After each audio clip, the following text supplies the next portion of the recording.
Okay, so first of all, we want to just remember that Klal Yisrael is going through such difficult times right now as we speak.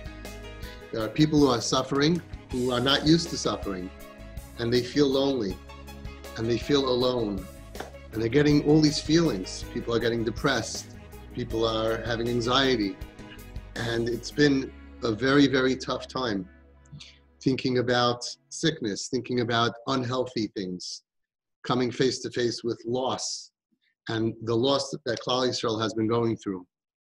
And it's a time that we can also begin to feel for so many thousands of Jewish people, our brothers and sisters, who always feel this way, not just by this pandemic, but who always feel this way, many of them for years and years, that have been in suffering internally because of whatever trauma or abuse or situations that happened to them. Many of them started feeling this way when they were not even mature. They didn't finish. Something that's in the middle of growing, a child that's in the middle of growing and then has these feelings, doesn't even grow properly and gets very twisted. Imagine a tree that's a huge tree and then it has a trauma. So part of it breaks. But imagine a young tree, and while it's growing, something bangs into it and it becomes deformed, and all the kaiches and all the energy of growing up, it turns and it grows this way. A lot of our children are very twisted emotionally. They're very broken. They don't even know that they're broken. They don't even know what the world was supposed to be like. They don't even realize where their dysfunction is and why they're struggling so much with this thing that everybody else does. It's like everybody goes to the gym. I don't know why. I just can't run on the treadmill. They have something in their knee that gives them pain and discomfort, and they don't even know what it is. So everybody runs on the treadmill and says, it's geschmack.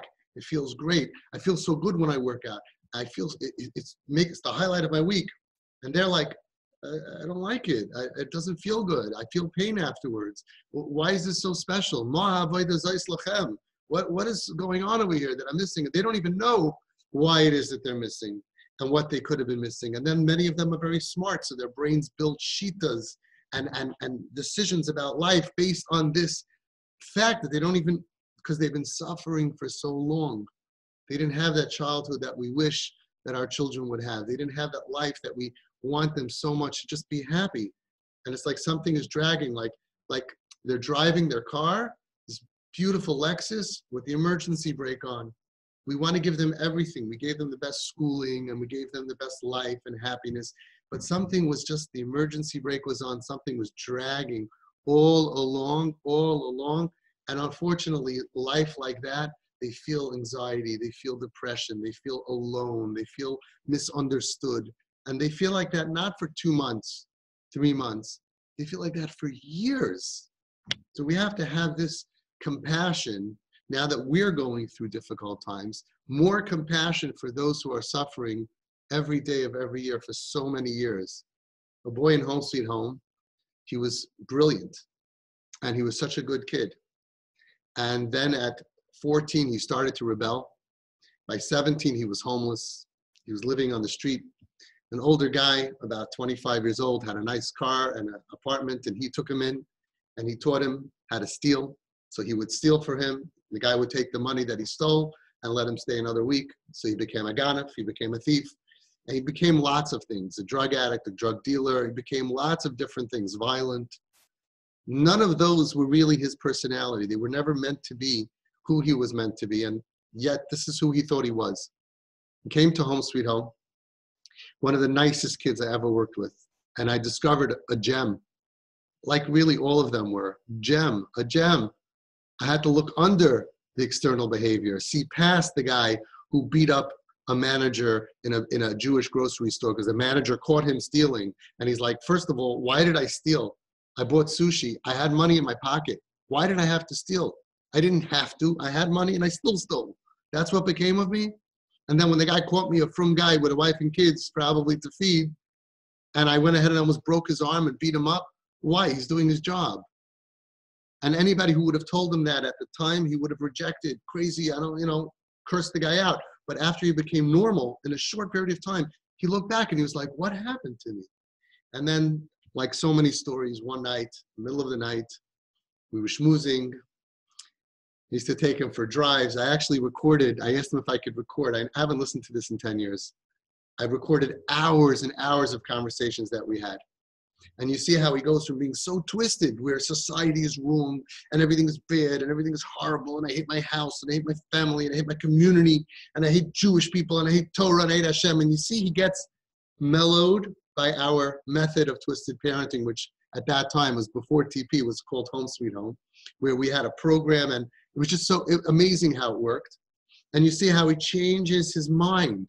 He changes his shitas, he changes his desires, he changes what he would like to be in the world. Instead of being a thief, I want to get a job. I want to get a job. I want to settle down. And he asked me one night, late at night, like they all did, do you think that maybe my life that got so messed up, did it have anything to do with what happened to me when I was 8 years old? He was nebuch molested. Does that have any, he didn't even know himself. He had to first settle down to think, where did this happen? And he went down and tracked it to 8 years old. It means he doesn't even know who he is. And when they said, get out of yeshiva, you, there's no you. He's thinking he wants to be me. There's no he. He likes when we get angry at him. He likes to bust our chops. He likes to get a rise at. There's no he. He doesn't have a shita. He doesn't sit there and think, how can I get everybody miserable? He just knows he's miserable. He has no self-esteem. He doesn't see a future. He doesn't think he can do this thing called life. And then he becomes a rebel. And then everybody gave up on him, so he gives up on himself. He doesn't even know himself. And Baruch Hashem, in Home Sweet Home, he got to know himself because he saw we believed in him. And it wasn't easy. He made mistakes. And the trick was, the challenge to me was, as the guy who runs the place, the authority, how do you have somebody spit in your face, break your rules, and not throw them out, and not lose the account? Because I could have said, get out. I'm the failure. When we say to a kid, get out, we're the failure. If our chinuch doesn't work, the teacher, the parent is the failure. If my system didn't work, I would have said, very good. I had 30 kids that I took into the house and I threw out 30 kids. That means that they're failures? It means I'm a failure. I signed up to help these kids. I would have been a failure. So I had to design ways to make sure to deal with them, with the them that they are. And again, if they would keep rules, they couldn't have gotten in. So I wasn't so shocked when they broke rules. But to give them a life and to build up trust, and then when they would break the rule, I had an opportunity, just like you parents. When they break a rule, that's an opportunity to fix the part that got broken, to fix the part that says, oh, now you're going to throw me out. I am disposable. They have that break inside. I am disposable. You got me? You hear what I'm saying? They have that piece inside. I am disposable. I am a failure. And when they broke the rule, I am disposable. This guy's going to throw me out. So first kid moved in, didn't take very long, and we had a rule. You cannot fight. You can't lift your hand to another kid, because these were all rough, tough kids. And forget about it. If they can lift a fight, I'm going to be, it's just impossible. He went ahead. The other guy was wrong. Verbal abuse is also bad. And that's why he said, well, verbally, I said, I know, but I can't control how people say things and decide on a bezdin. Is it wrong? How much did it hurt you? Are you sensitive? I can't do that. But picking up your arm, picking up your fist is a no-no. Didn't take very long. Boy number one punched boy number two. I came over to the house. This happened, many versions of the stories with many of the kids, because they all did things, or most of them did things that you're not allowed to do. That's the way they do things. So I sat with him and I said, listen, you broke the cardinal rule and you punched him, and there's no violence, we made up in advance. So what did he do? Explosive child. He didn't say, you're right. No, they don't say that. F you, I don't need you, I don't need you. Now, he needed me, but they say things that they don't mean. I don't need you, I don't need this place, effing place, blah, blah, blah, blah, blah, blah. They blame everything. You all know when your kids try to go to work and they can't, they quit or they get fired. What do? They say, I was really wrong. I learned a really valuable lesson. No, they say, this effing manager, he on my case, singled me out. singled you out of 1,000 employees. Maybe it's you. They don't see that. They don't see that. Story in a story, because I love telling the story. I was at a chasana, and at the chasana, this one boy who was an at-risk teen, he got drunk, he drank, and he was different than everybody else. He was making a ruckus, and everybody was getting annoyed at him. And it came to the mitzvah dance at the end, when the Batkin, the comedian, was making these jokes, and everybody's tired, and he was roaring, laughing. Everybody was looking at him.